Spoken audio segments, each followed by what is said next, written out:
என்னது தினம் தான் சன்கிளாஸ் ஃப்ரீயா தராங்களா? அட ஆமாங்க, தினம் லென்ஸ் ஸ்பாட்ல ஒரு பவர் கிளாஸ் வாங்கினா ஒரு சன்கிளாஸ் ஃப்ரீ. சரி, ஆஃபர் அவ்வளோதானா? வேற எதுவும் இல்லை? ப்ரோ சம்மருக்கு வேற என்ன ஆஃபர் இருக்கா ப்ரோ? ஸ்பெஷலாக கிட்ஸுக்கு வந்து பார்த்தீங்கன்னா அன்பிரேக்கபிள் ஃப்ரேம் இருக்குது. இதுக்கு ஃப்ரேம் மட்டும் பே பண்ணால் லென்ஸ் ஃப்ரீ. சம்மர் ஆஃபராக வந்து பார்த்தீங்கன்னா அடல்ட்டுக்கு 3 ஃப்ரேம் வந்து நம்ம ஃப்ரீயாக தரோம். இதெல்லாம் நம்பர் மாதிரி எத்தனை இருக்குது? இது கிளிப் ஆன் ஃப்ரேமு.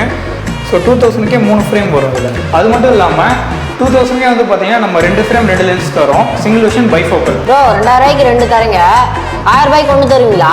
ஏன் தர மாட்டோம்? 50% ஆஃபரில் இப்போ ஃப்ரேம் ப்ளஸ் லென்சஸோட சேர்த்து 1000 ருபீஸ்க்கு வருது. இது மட்டும் இல்லாமல் நம்ம கிட்ட பர்ச்சேஸ் பண்ண எல்லா கஸ்டமருக்குமே 10% கேஷ்பேக் நம்ம ஃப்ரீயாக தரோம். ஷாப்பை விசிட் பண்ணுற எல்லாருக்குமே ஃப்ரீ ஐ டெஸ்ட் பண்ணி தராங்க. நடக்க முடியாதவங்களுக்கு வீட்டுக்கே வந்து ஃப்ரீ ஐ டெஸ்ட்டும் பண்ணி தராங்க. மற்ற ஆப்டிகல்ஸ் மாதிரி ஃபிட்டிங் சார்ஜ் மெம்பர்ஷிப் மாதிரி இல்லாமல் ஃப்ரீ ஆஃப் காஸ்ட்லேயே பண்ணி தராங்க. சொன்ன ப்ரைஸ்க்கு மட்டும் நம்ம பே பண்ணா போதும். லென்ஸ் ஸ்பாட் ஷாப் எக்ஸைட்டாக எங்கே இருக்குது பார்த்தீங்கன்னா தினோட MRS பஸ் ஸ்டாப்புக்கு நேரில் இருக்குது. இந்த மாதிரி தினோட ஓரியன்டட் இன்ஃபர்மேஷனுக்கு நம்ம ட்ரெண்டிங் தினோ பேஜை ஃபாலோ பண்ணி சப்போர்ட் பண்ணுங்கள்.